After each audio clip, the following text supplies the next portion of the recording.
Kia ora, this program is brought to you by Wellington Access Radio. Wellington Access Radio, make your voice heard.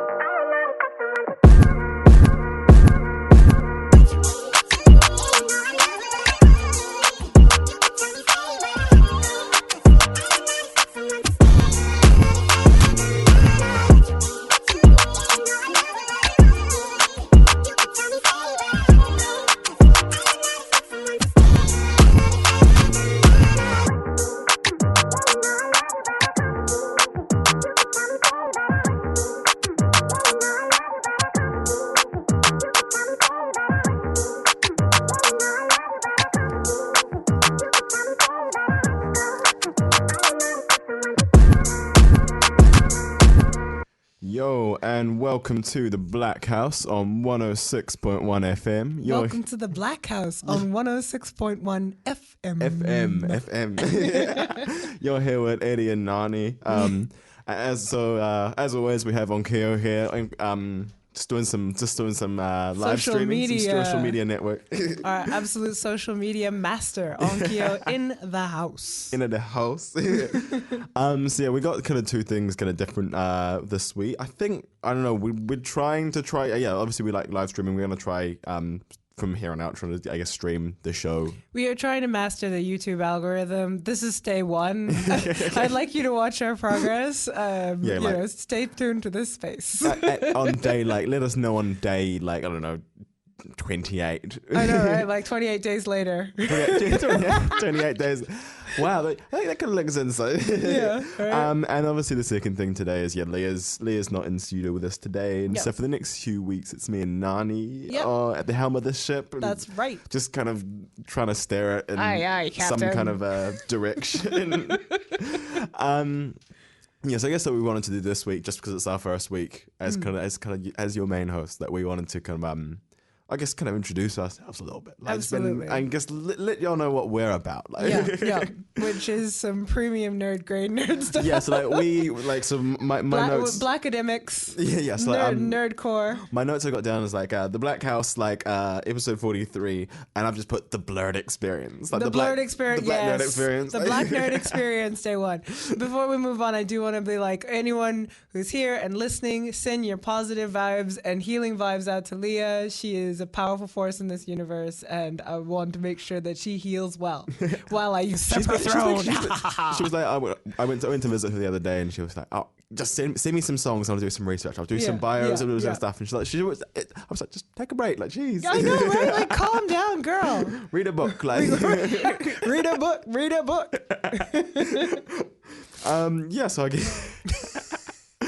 So I guess So Nani and I have just over the last couple of days been kind of mapping out where we want, what we're gonna want to kind of go over with our blurred experience. Yeah. And I feel that was the major point of overlap between us. And if we're going to sit here talking, we've definitely meant to make sure that, we've got some, vibe and rhythm here. Oh, 100%. And, the thing I noticed, you said comic books, anime, and I was like, bling, hi, I'm awake. Hello. I am no longer in customer service mode. You have the actual genuine article. What are we doing? Which anime? Okay, actually, I might go back to sleep if you say something dull, so... Is it the big five? It's Bleach, isn't it? Oh, God. I've never seen Bleach. Really? I feel like I had a mate who was like, "Yo, you have to watch Bleach," and I was like, and again, it was just the point where I lived in rural Wi-Fi was not conducive to what. So I remember they had Naruto Shippuden on Cartoon Network. That's right. The Black House has gone complete nerd. And instantly. that was about all you got in terms of anime. It's true. Well, there was a black guy who was super handsome in that one, and I'm not gonna lie. While he was on screen, I was awake, and through the rest of it, I was asleep. Is this Bleach or yes? No? Okay, no Bleach. Well, no, there's is there? I mean, the closest you're gonna get is Gaara, and well, I feel like Naruto, you get Gaara or Killer Bee. Killer Bee is kind of supposed to you can be He does not rank up to... Okay, anyway. The point being that between the two of us, there's a lot of, nerdy overlap. And I think that like the reason why I wanted to bring it forward is because between the two of us, it's not something that gets talked about within our community a lot, is the Black nerd experience. And it's a lot of the youth generation's experience. And I actually think the first thing that needs to be said is that here, I feel like that's one of the big gaps between Black older generations and the Black youth. It's like, we're like, we don't want to talk about Black rights. We want to talk about Naruto. And they're like, you can't not talk about Black rights and want to talk about Naruto. And I'm like, no, we can have a healthy blend of the two, like, guys. It's not one or the other, like. Yeah, let the you know, it's like the Avatar state. You got to take all the elements. Now I'm just imagining just the protest and just everyone has like, I don't know, Leaf Village headbands. Like. Okay, like straight up YouTube that, because that's already a thing. Like Black guys like going down with like Leaf Village headphones on. I'm sorry, that's already a thing. I do have a favorite. Like this, my new favorite YouTuber is he just does Hood Naruto. Oh my god, yes. And it's like yo Naruto, there's a new villain. Like it's like Rasengan shatters, man. Like, it's like nah, Rasengan's still working. It's like what you mean Rasengan's still working? It's man. Like, so while Leah's gone, we will increase that youth vote, the youth eyeball, the young eyeballs. Yeah, just like eyeballs is a radio show. Oh yeah. I know what I'm talking about. I'm not wrong. So maybe we should. I think we've kind of gone quite deep. We've like jumped right in the deep end. Yeah. Like maybe let's just swim back to the shallows. Yeah, let's swim back to the shallows briefly. So I guess like I feel like the first part where we started, and like when you brought up, was it zombies just before? Oh yes. What was it? Oh, we were talking about zombies. 28 days later. 28 days there later. We go. So I'm gonna use this as like an awkward horror segue into like. Into the first thing. So like I guess when I brought up with Nani when we were discussing what we wanted to do for this episode, the thing that I kind of commented on was like, I've just seen, so on Tuesday night my girlfriend and I watched an interview with a vampire, which is quite fun because I actually also very recently with a girlfriend watched Interview with the Vampire.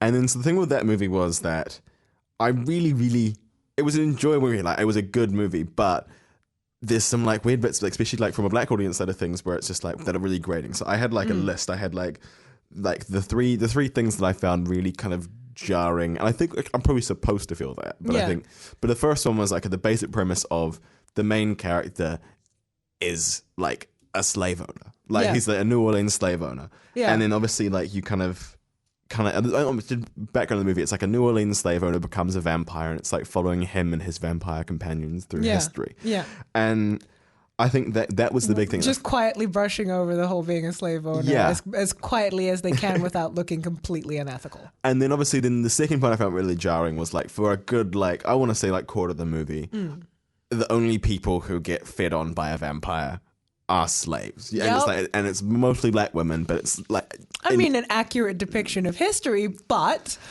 maybe unpack that and don't just leave it where it is. And then like brought me to the final point that I broke it down to was like, slavery was like a backdrop of that beginning of that movie, but it was really underdeveloped. And that kind of tied together with like ultimately why I felt like it had kind of a weird lack of nuance in a lot of ways. Was it's like, you've used all the stuff and you've hinted towards these kind of complexities at slave and plantation life, but because it's focusing on, the white vampire slaveholder, you can't kind of, there's not that ability to go into depth and not the ability to unpack.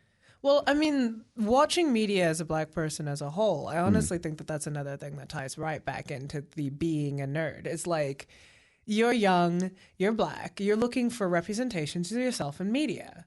You watch Interview with the Vampire and you're like, oh, damn. Yeah. Okay, cool. Yay. And it's like one of those things like, and it's one of the things that like from a vampire mythology standpoint, like it makes sense. Like I understand like vampire, like if you talk about vampires, they're going to be somewhere where there's suffering. And I know like there's a series in a book that I've read called The Strain, and one of the characters is like a concentration camp survivor, and the idea is that he kind of clicks on to the fact that there's vampires because one starts feeding on on Jews in the concentration camps. Yeah. But then the thing that really contrasted that to me was that whereas Interview with the Vampire, it's like, okay, by the same lot, it's the same thing. There's like suffering, there's like human suffering, Yeah. there's a lot of people, and there's an inability for those people to get away. I feel like here's the thing that I think is missing is that I'm an Anne Rice fan because of Interview with the Vampire, the movie. But I feel like an Anne Rice fan would want to step in and be like, hey, so in the book, and I haven't read the book enough to be able to say that. I think that what could have been there in Interviewing the Vampire, especially in its respect to race politics, what could have been there is a dissection of the mentality that actually allowed slavery to progress. Because you have two different characters. You have Louis and Lestat, I believe. And one is kind of like, I am intentionally turning a blind eye to the loss of my humanity. And the other is, I am suffering from the loss of my humanity. Yeah. And that they're both vampires. They're like, I literally couldn't choose to not be this. The only thing I could possibly choose in order to stop this process is suicide. And Louis, I think, at the end of it, the slaves start revolting, and he's just like, yeah, burn the place down. Like, yeah, just like, I'm doing everything I possibly can to shirk this vampire nature. But at the end of the day, because like ultimately the other thing with it, it's like a weird thing where it's like, oh, I'm not going to like. It's the weird point of like, it's the weird kind of humanizing bit, isn't it? He's like, I'm not going to feed on people. I'm not going to feed on slaves. But it's like, but you still have slaves. Yeah. Like, I think that there's almost like that's supposed to like if I was a writer and if I had written this book, I think that there would be a place for somebody recognizing their vampiric nature through the medium of having become a vampire. Yeah. I think that like whilst I'm like, this is maybe coming from a compassionate point of the slaves, not like they're just like random animals or like having them be like prominent characters, but it's like sort of almost like the Meat Eater's diary, like Meat Eater to Vegetarian, the diary, and you're supposed to come from it like having compassion. And I do actually think Interview with the Vampire, whether it means to be or not, there is a way in which it's the soft introduction to being a complete absolute fascist dickbag. You know, like, so you woke up and you realized you're a vampire. Here's the novel for you. You know, like you woke up and you're just like, oh shit, I might be an awful person. What do I do? How do I quit eating slaves? They're so delicious. Like, you know, like, and I feel like it's like the introductory package to a particular type of person who woke up one day and realized they were racist.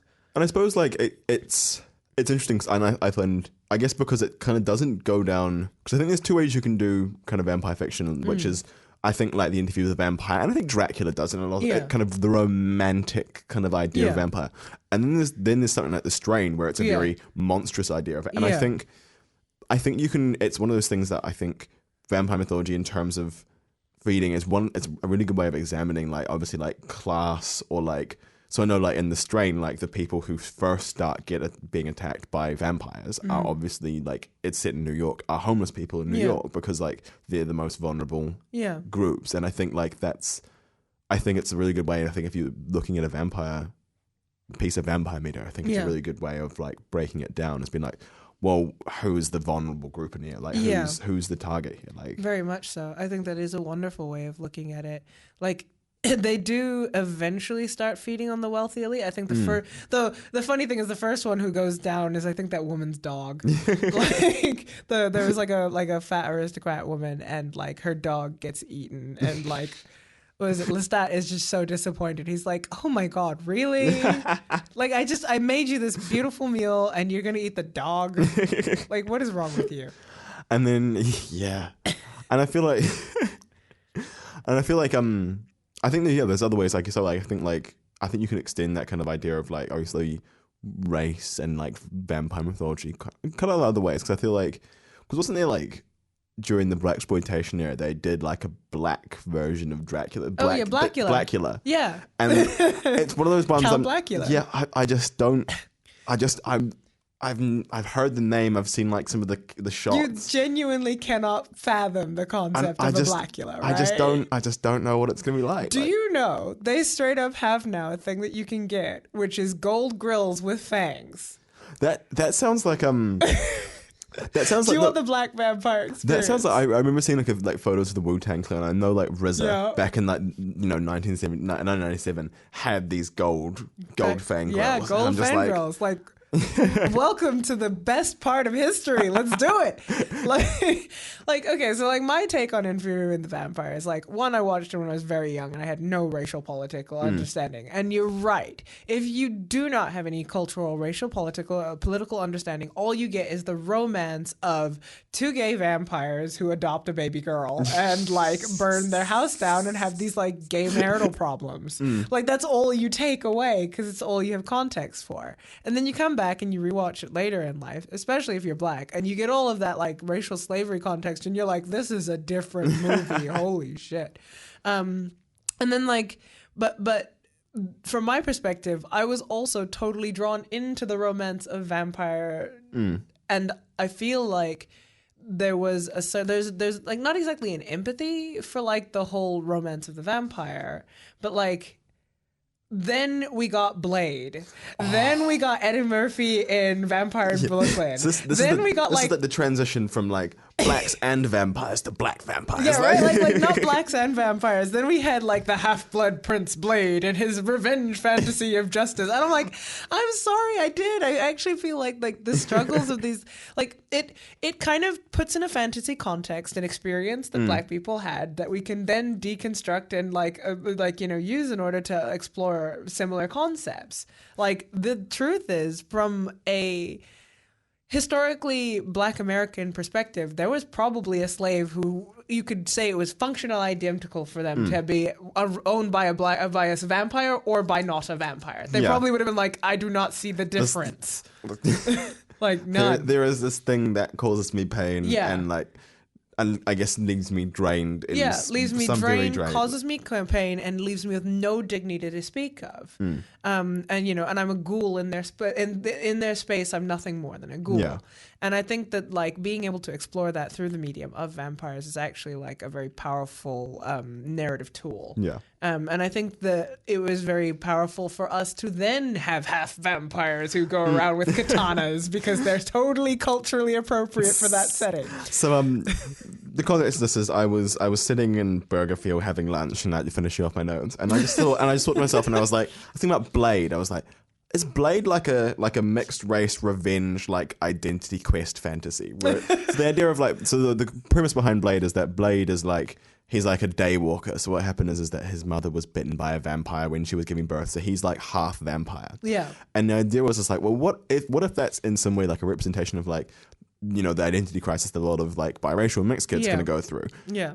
And it's that idea of like, so Blade goes through and like murders vampires by the dozens. Yeah. And like, it's a great action movie. But the thing is, I was like, is the greater depth to this that Blade is like a mixed kid going through that kind of phase of like trying to disassociate from anything white. He's trying to erase that part of his identity. I think that is absolutely a lens you could look at it through. I think I'm absolutely with a part of the kill the author school of media, which says whatever the author intended, it's in the audience's hands now. And I think that there's a certain amount of, if you are a mixed race kid and you are watching Blade, that is definitely a takeaway you can have. Yeah. I think the only difference is that if you're mixed race and both of your parents were consenting, I feel like the narrative there would be more that this was non-consenting on the part of the mother. Yeah. And I think that kind of revenge fantasy would definitely be something that you could connect to if you were conceived of non-consent to a black mother and had to go through like cultural bullshit, like on the way out. And I think that like building a revenge fantasy where you're like, I have this deep hate for this thing that I am 50% of. Is something that could very much be there. Like not just could be there. Wow, that's not a hard jump. That's like a half skip over. It's just a jump to the left. Yeah. Right. Might go to a song in a sec, but before you mentioned Eddie Murphy. Eddie Murphy did a vampire movie. Give us like a quick like. I know you were 1 minute far rundown. too young. Give us a rundown. You were too young but I was there. Like, honestly, I can't even remember if it got a like screen release or if it went direct to video. But straight up, y'all, if you know Eddie Murphy as Donkey from Shrek, let me tell you a story. Like, Eddie Murphy from Shrek, who was Donkey, back in his heyday when he was handsome and built, played the Caribbean vampire noble, whose name, oh my God, it completely escapes me. But he plays this Caribbean vampire noble who comes to New York on a, like an abandoned cruise ship where the tourist mysteriously disappeared, in the form of a wolf and also fog. And like, I think Chris Rock immediately becomes his ghoul. What? I know, right? Like, if it wasn't Chris Rock, it was like Chris Tucker or something. Yeah, right? Yeah. Like if it wasn't Chris Rock, it was like Chris Tucker. And he becomes Eddie Murphy's ghoul. And they go around New York hunting for a particular girl who he wants to take as his bride. This is just like Coming to America. It's Coming to America, but Vampire Edition. It straight up is. It's Coming to America, Vampire Edition. That was like my favorite movie as a kid. Like not exactly, but like of live action things, that one stuck with me deep in my heart. And secretly, I'm still waiting for Vampire Eddie Murphy to come and get me. I'm like that.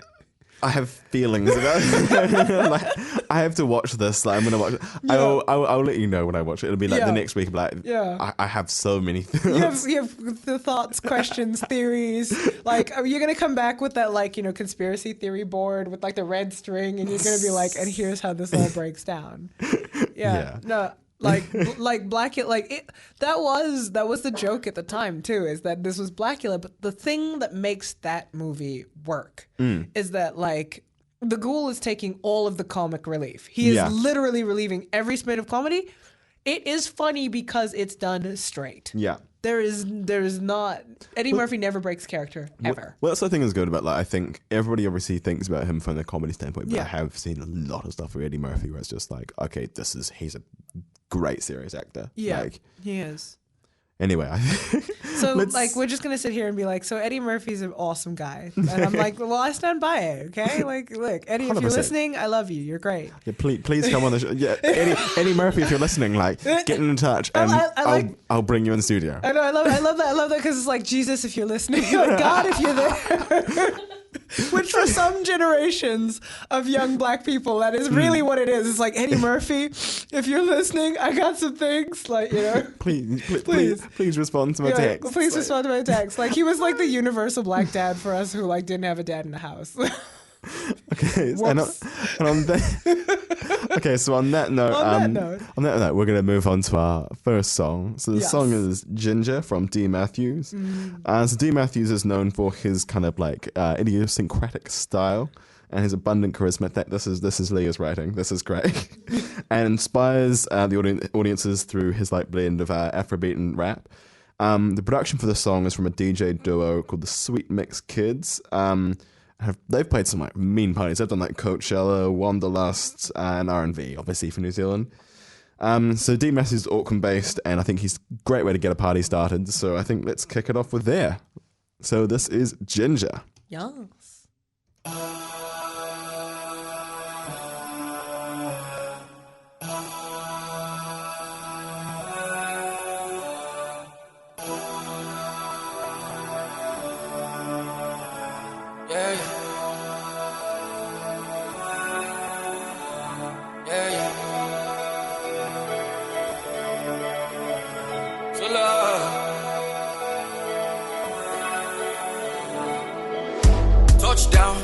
Touchdown, cause when I touch down on your waistline, I'll go show you the man that you're wanting.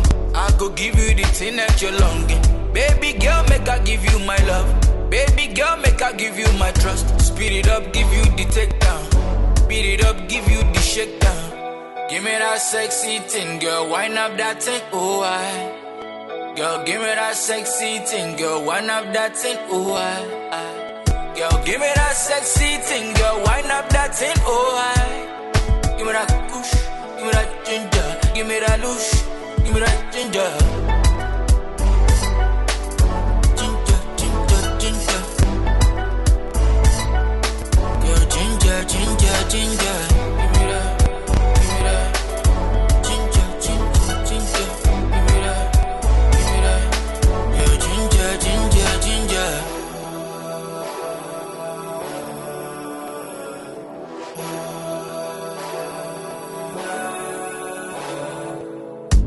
ginger, so spicy.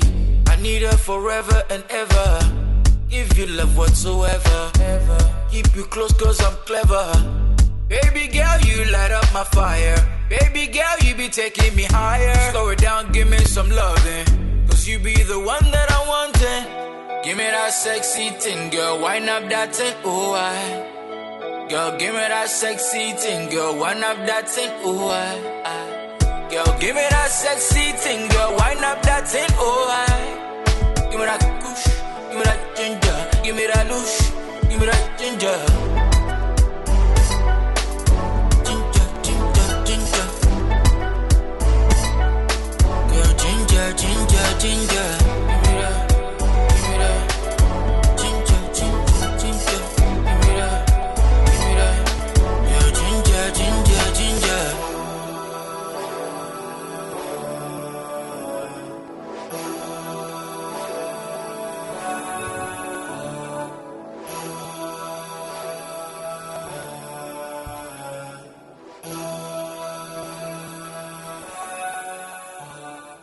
And we are back on the Black House, 106.1 FM. 106.1 La Femme. That was D Matthews with Ginger. I'm just one of those things. I think like I don't know if anyone ever actually like responds to us on social media, but I always go like I always just try and put questions out there. But if someone wants to slide in Black House DMs or whatever, like. Just and have the response, like please do. Yeah, but like, if you want to like list out like prominent black vampire films throughout history. Like, so my question was in context of that song. I keep hearing Ginger, like the name, like Ginger being used in the context of Afrobeats, and I've mostly heard it from Nigerian artists. So if everyone could give me like a rundown on what it is it like part of Niger slang, or is it like what's the context to it? And if anyone has an answer, just at me or like slide in the Black House DMs and just comment in like the social media instead. Yeah, that'd be ideal because it's just one of those things like I've heard it so much and it just seems like, especially in the last couple of months or like since the middle of last year, it's like, it's kicked up a lot more. So like, there must be something to it, but it must be like a popular term that's suddenly gotten a lot more popular. Yeah. But just to close off on our vampire discussion. Just got a text in from Leah. Leah's like Queen of the Damned. You have to mention it. You have to mention it with Leah. Yeah, and I'm like, no, we do actually, because like straight up, there's a whole bunch of like there was some juju going on there. Because that was the one where she died. Yeah. Either just after filming. Yeah, like it was something along those lines, and it was like I remember when that film was being filmed, and I actually remember the huge stir in the black community because basically, long story short, a lot of people like don't do it, don't you do this, we don't fuck with the voodoo, right? Like we don't do it. And she was just like, nah, man, this is a great film idea. And I'm sure she was even like cleansing and all of that, but like to have her pass away during filming. That sent off a stir. And it's weird because Queen of the Damned is based as like a sequel to like Interview with the Vampire. Kind of. It's like it's both from Anne Rice novels. Really? Yeah. So they're both part of the same, not like series of novels essentially. Huh. But the whole thing is that I read something where Oprah refused to have Brad Pitt come on her show to promote an Interview with a Vampire. Yeah. Under that kind of same idea, like I don't want there are this, forces. There is darkness. I don't want this darkness on my show. I don't want this to be kind of party to it. Like I think that one of the things though, like, is that you have like black conservatives like who are quite religious, and I think that like I myself am actually at like a little precipice where I'm like, is it right to face the darkness that is truly woven into our history, or do we simply face the light and hope?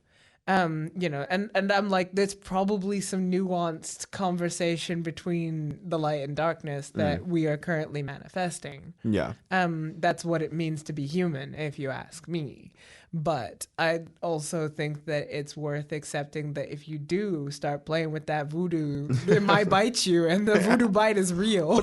But I think that's the thing that I would probably reject the idea that that's like for this kind of like those spiritual practice that it's just like in a African or black religious context. Because I know like I mean, I read a lot of comics. So, like, one of the big things that's come up in the Doctor Strange comics recently has been this idea that magic, regardless, that anything like that comes at a cost. Yeah. And it's the idea of, I'm just like, so I suppose, I think there's probably ways in which I think that conversation is probably framed in a way that's, you know, I think it's probably healthy to have that understanding that anything you kind of dabble with, regardless of whether it will have some cost or have some consequence. But I think it's this weird point of like, it's almost, I guess, part of like an internalized racism sort of thing where it's like, it's the black magic. It's the black magic. That's the black magic. Yeah, no, I hear you. And I think it's like, that is a good segue because the other nerdy bullshit that's on the table, turned sideways, tapped out for 2 mana.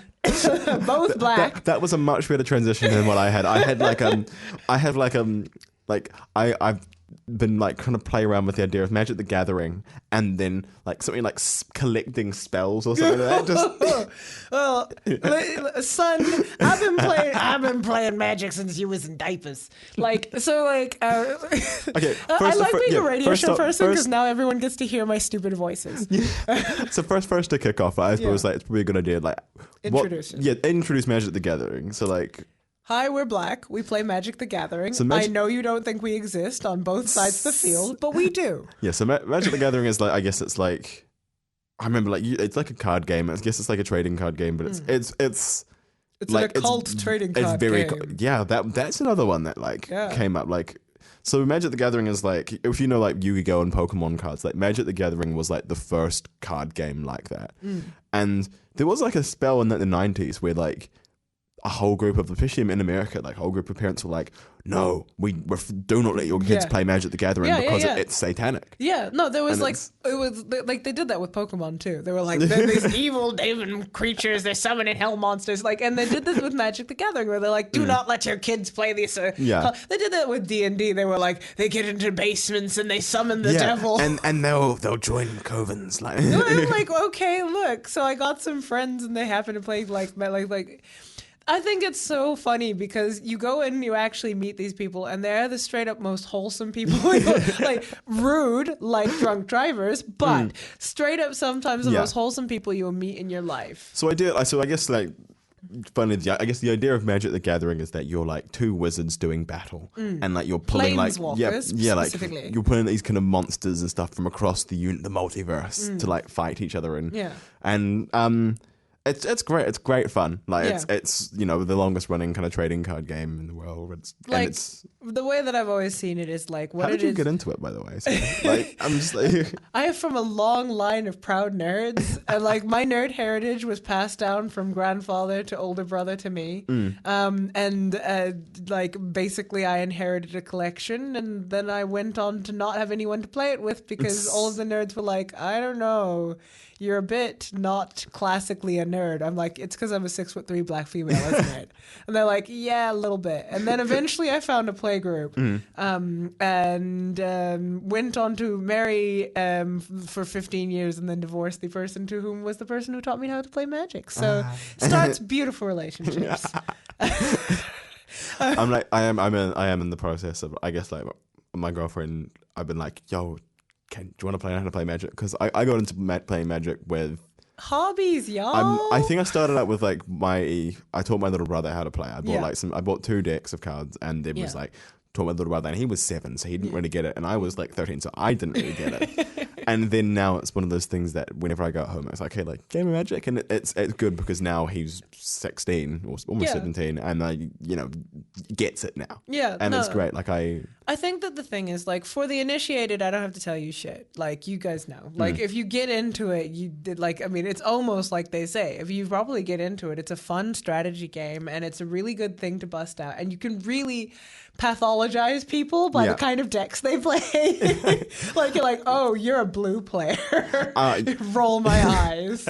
Like, oh, of course you play black. Like, oh, like classic green. You're just going to come out. And, like, you can, like, really start to break people out because it comes with like a whole bunch of cultural baggage of its own, like nerdcore cultural baggage. But at the end of the day, it is the nerds equivalent of a rugby game. It's just something we do on a Sunday because we can't think of what else to do with ourselves. Oh, 100%. Wait, so that's actually what I'm doing Sunday afternoon. Yeah. I'm gonna go play. Yeah, right. Like, I mean, like at some point, I wish to face you in Mortal Kombat, dear Planeswalker. Okay, I reckon. So the big question is, because I feel like this is going to be a point where I'm not sure where we're gonna, if we're gonna. What do you reckon the best way for people to start playing Magic is? Well, if you're listening to The Blackhouse, first off, it is not actual occult. I have never summoned a real demon. That's for the older listeners. For the younger listeners, you already know. I don't have to explain to you. You probably have a friend who plays Magic. Go find them. Like, if you wanted to go and play Magic and you knew nothing about it and you just wanted to learn about it, there's the Cerberus game games, shops, on that's not Cuba. Dixon Street. It's on Dixon Street. And the one that's on Cuba is what's it called? Pulsar Max. And they sell Magic cards as well. And you can literally just walk up to the front and be like, "What kind of occult thing are you hustling to our children?" And they'll be like, "A really fun one." And you'll just look to your left. You'll see a whole bunch of kids playing quietly, not doing drugs, and otherwise talking to one another and learning some social skills. That's like that's one of the things. So like, that's like one of the big posters. Like when like parents like of teenagers like worrying if their kids are doing drugs. Introduce your children to Magic the Gathering. They will never have the money to and afford they won't it. have the money to afford drugs. Like, like it is. It's like straight up. Like when I was your age, you know. Wow, you make me sound so. Look, no, you're a full-grown man. I'm just ancient. I'm just much older than I look. I'm glad I've aged so gracefully. Like when I was much younger, it would really be groups of our friends. We'd get together with bags of chips and cookies, and some of us knew how to cook, so we would bring like homemade food. We'd all get together, we'd sit around in a table, and like we would spend the entire time shouting at each other and laughing. That's Magic the Gathering, like to start with, and the rest of it is like you get a friend who knows the game well enough, and they'll build you a deck. And if they really are good at deck building, they'll be able to look at you and know if you're the sort of person who loves complicated strategies and like, you know, or if you're really into the concept of the arcane magic aspect, or if they just look at you and be like, "Oh no, they're evil, give them the black cards." That's a goth. They need the goth cards, or you know, and then like they will be able to say, "Oh no, this is a simple person who just needs a simple thing. They just need to feel some power for 24 seconds," and that is such a big thing. Once you're a part of that like culture. Yeah, so I think like the big one. So yeah, if you're Wellington based, like Cerberus Games and Pulsar Max. I think Cerberus Games has maybe a slight shout out to Gene Brumby. Yeah, slightly like So I think they've got like Friday nights and Sunday afternoons. Yeah, they're kind of Magic days. Yeah. So get on down, like, if you know, it's a good chance they meet the hosts of the Blackhouse. Like, I'll be there on Sunday. I'll be there on tomorrow. It'll be a really good time. I'll probably be at Valhalla. I will admit, I play a black deck. We're talking about vampires. I sing at Valhalla. I like heavy metal. What do you want from me? Perfect. Anyway, should we jump onto another song? Absolutely. Cool. So next song we have here is from a Wellington-based artist. He draws his name from his basketball prowess. It's Issa Splash. He's a Zimbabwean Kiwi artist. He began making music last year, just as a bit of release due to, you know, everything that happened last year. Yeah. And kind of G-Shock, this track is a kind of culmination of that kind of grind, and I suppose it's incorporating Issa Splash's life experiences, I guess, into a track that's, well, I guess, supposed to, like, I guess, inspire others to push back against the, you know, pretty crushing world at times. Yes. And, you know, make a bit of a change. So this is G-Shock by Issa Splash. Nice.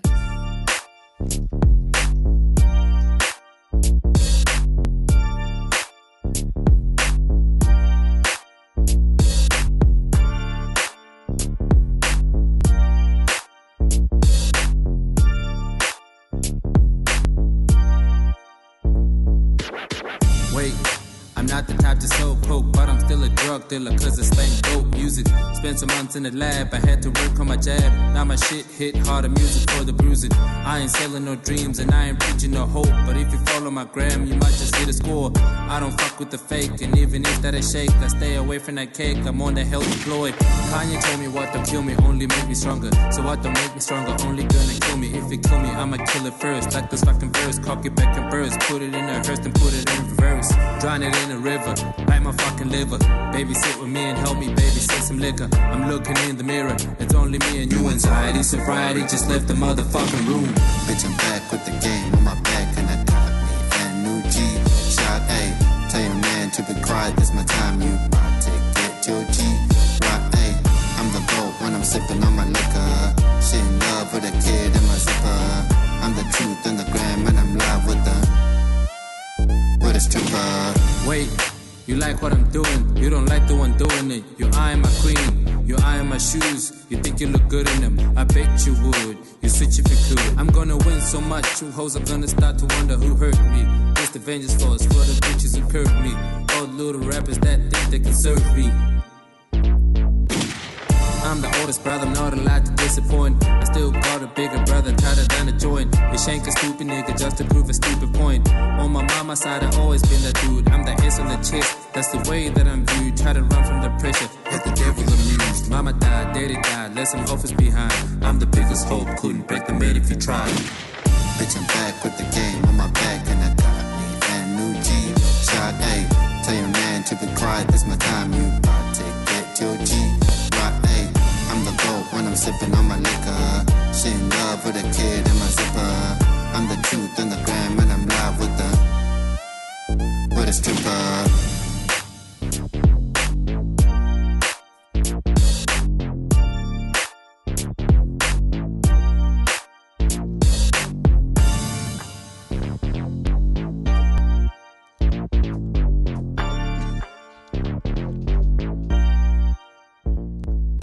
And we are back on the Blackhouse, 106.1. I don't know where I had like 97.8 in my head, and it's like, Oh my god, no, seriously. I get the same thing, like where I used to, the radio station you listen to as a child, and every time I go to say something, I'm like, da da da da da, welcome to the Mini Hoonie Mark. Because I'm like, like a Hawaiian radio station.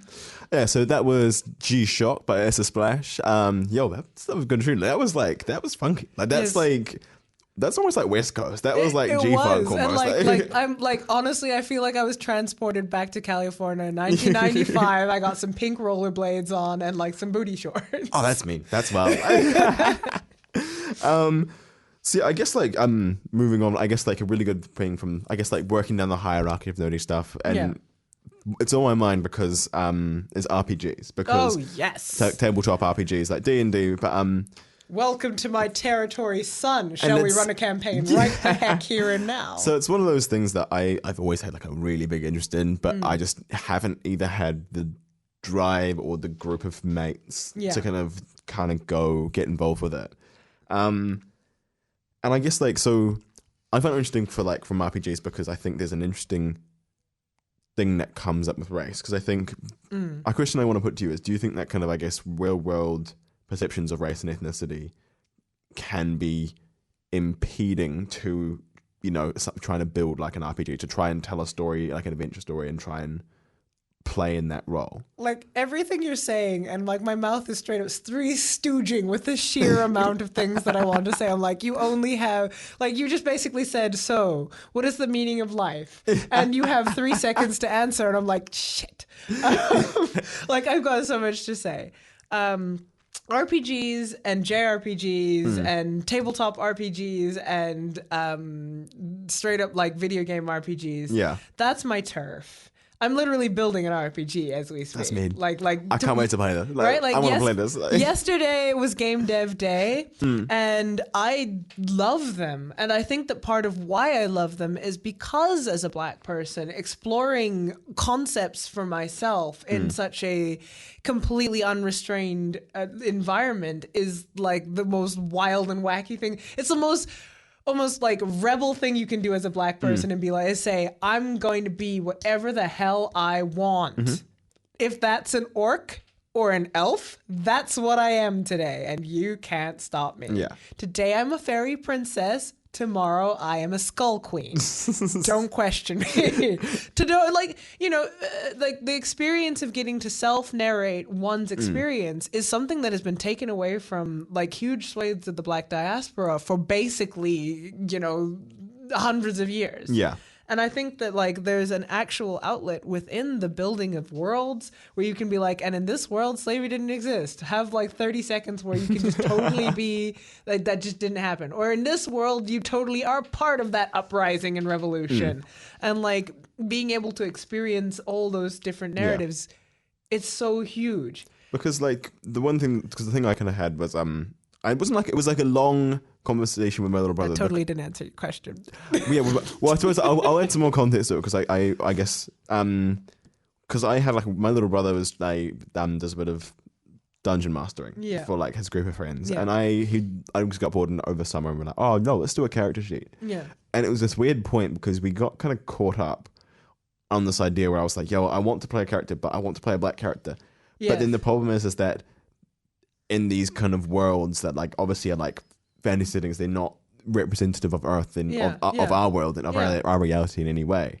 But the problem is, was like, what group here best represents and like who I am? Because I'm not just gonna like play, oh, I'm a human with who's black. Like, if that, I want to know like, okay, what's the comparable culture? What's the background that I can try and be like, yo, like, and that's what I found really difficult in some senses because he was like, it doesn't matter, like it doesn't matter. I'm like, no, but it does. Like it does matter. Like no, it like it.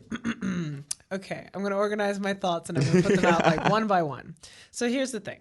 Thought number one is that when it comes to RPGs, I think that that's actually a very huge healing point for us as the Black diaspora. To the point where there are large groups of psychologists now who use them to help as a helping aid for youth groups in order to help them overcome certain like traumas and stuff. And it's proven to be effective.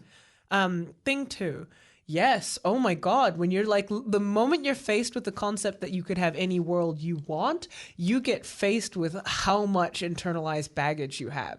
Because if you're like, imagine you could have anything and you're like, holy crap, I kind of can't. Like, this baggage is me. I'm attached to this baggage. If you told me if you said, here's a world, you could have anything, I can't separate myself and who I truly am from my racial and historical baggage. Yeah. So you're right.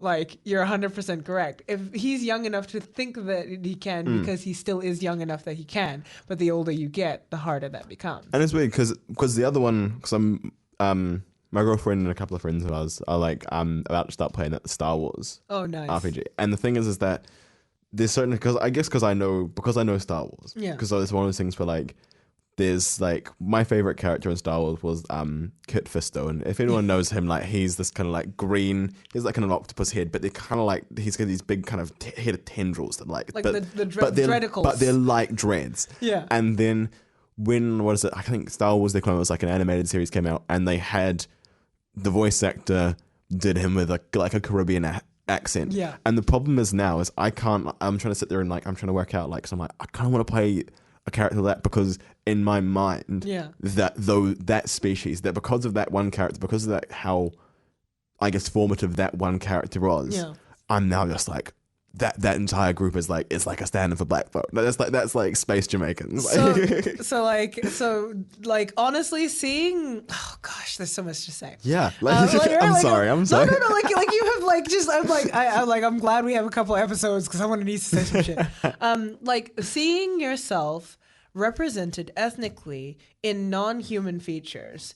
And your ethnic baggage recognized on non-humanoid even creatures, you are given such a bizarre paradigm shift. And like, I think that exactly as you say, like the minute you're looking at a character and you're like, I know you're black because of your dreadicals and the way you hold yourself. Yeah. How? You're a space alien. And yet I know you are straight up listening to Spaceball Marley as we speak. I know you are. I feel it in my bones. And the answer to your question is nuanced and complicated because the sun elves are what will look like you. The drow are probably what have nearly the closest baggage out of game because they were the stand-in for black people, except they were seen from like such a racist point of view that they basically had to be rewritten. Yeah. Orcs, again, They said like It's, I suppose you get that kind of brutish kind of like. Well, again, it's like that sort of what we have in D&D historically is the way that Eurocentric cultures have seen us, but as it's advanced and as Black people became a part of that culture, those ideals quickly had to make a U-turn because they were just so outlandishly racist. Yeah. Like the Drow were like a race of literally evil Black people. Well, I know, like, there was a thing recently, like, with a D&D expansion where they were like, I think it was at the Curse of the Strahd, where they had like a stand-in for Romani, for the Romani people, and essentially they had this whole thing where like they were all really sneaky, and they had to go like, no, we have to rewrite this because that is a horrific stereotype, and like this entire culture, like how we've constructed this culture was based on like the worst stereotypes of Roma. Like I think it's kind of funny because like I'm in two minds about your sort of like fantasy world racism. I really am. I'm exactly in two minds because I think that the cartoonification of I'm like all you need to do is cartoonify literally every group in a South Park punches equally, kind of thing, and I think that would help give a sense that it was worthwhile. Yeah. But racism in fantasy, you would have it. It just would be there. Yeah. Racism in fantasy, as the writers see it, there's almost like, do I approach this by telling the truth of what it would be? Or do I approach this fantasy setting by setting some sort of ideals? And I think that D&D approached it from, we weren't even thinking that hard. We were literally just that racist. Yeah. And then it's actually kind of interesting for it to have started there and moved towards a more, like, not even necessarily ideal, but more realistic depictions of racial politics. Yeah. Because it was so bad to start with. And it's weird because I remember like because I went out in search of like this question of D&D, like what is the closest group, like, phenotypically, but obviously also like in terms of where are the cultural influences from, like where have they drawn those influences from? Yeah. And I was on I browsed like a ton of D&D subreddits, and just none of them, like the moments it was like, no, don't think about it, no, don't do it. I'm just like, don't. And I'm just like, well, okay, that's all well and good to be like, you're trying to apply, and it's always on this like, you're trying to apply real world politics and real world all this stuff, and like, no, I just want a character that I feel represents me. And I think like obviously there's other ways to go about that, because that's the whole nature of fantasy and I guess creation fantasy. Exactly. But there's also the I'm just like, well, hang on, like, shouldn't this process be easier? If you had like someone that actually gave them the option to go and be like, okay, this is the group that's very clearly based on West Africa. Yeah, well, I'm like, okay, so, oh my God, like I'm straight up, I'm like, oh, how am I going to answer this? Like, I want to be like, I super want to be like, okay, so tell me about your D&D experiences, but I have this has been a central thorn in my particular side since I was very little. And I really enjoy like role-playing and fantasy because I do actually think it's because I'm Black and because I'm trying to explore exactly the questions you have. And what I found is that it makes me ask the right questions. Yeah. That like, it's not even like I got all the right answers, but it helped me start to ask the right question, which is, if you could be anything, what would you be? And I was like, oh shit, okay, now new questions are spawning. Like, if you could live in any world, what would it be? Like, okay, cool. If you could erase race politics, would you? If you couldn't erase race politics, how would you present them? But like, what you end up getting is all of the right questions starting to be asked. Now, phenotypically, I do. I'm looking at it, I'm like, sun elf. Yeah, definitely. Because, elves have like lots of different racial like things, and even the humans have different racial things, but no, you're too tall and beautiful. It's a sun elf. But if you sort of extend it further, the Drow have a lot of them, like they were the stand-in for Black people. And their evolution narratively has been like literally almost like a liberation front from like an evil dark god who was enslaving their people, etc. And you kind of came at it, and from that perspective. Yeah, it's just that almost made me want to like just headbutt the mic. I was just like, I saw you rolling your eyes. I was like, really? Yeah. But you know, I do actually think that the evolution of what it is that it's a fantasy world. They do not have our history. Yeah. And even if they do, those segments will be mixed and matched, and I like that. Yeah. But what that is that race politics still do tend to play out the same. Like no matter like you can rearrange the elements, you can balance the things, but race politics is almost like we're not at the point where it's a science like that's just a known and a popular science, but we're getting to the point where those conversations about race politics are starting to be like something that you can actually be like, oh no, it would just work like this because. I suppose like again like we did with Magic the Gathering, like where are the spots in Wellington, especially I can only speak to Wellington, unfortunately.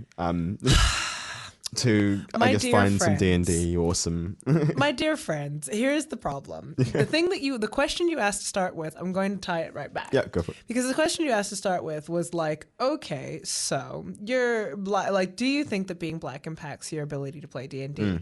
Hell the fuck yes, it does. It is a historically like this as a hobby. Storytelling is historically black.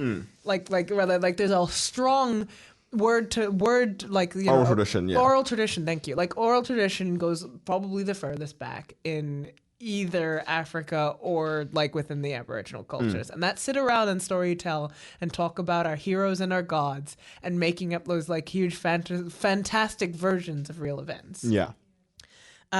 Is a real thing. But how does this tie back? When you want to experience being a writer or a creative or a world builder or start talking about fantasy situations as a black person, you do like that sphere of people you can draw from narrows and it becomes predominantly white.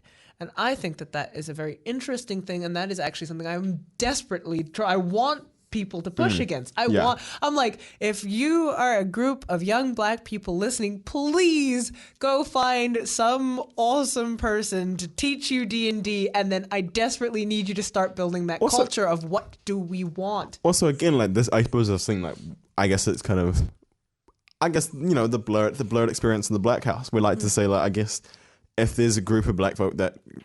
People who do in Wellington or across New Zealand that are playing D&D, like either hit us up and then we can like be like, okay, we now have someone where we can kind of direct people, be like, okay, if you want to play D&D, like here's a group that does it publicly. Yeah, does it publicly, and I guess is.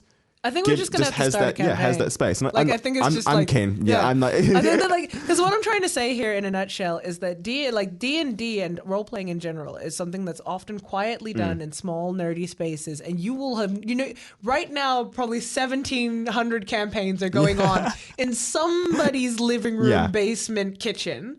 And can you become a part of those? No, it's honestly like a country club thing where you're either in or you're out. We either like you and you get along with our group or you don't. And trying to put muscle in on that, you cannot.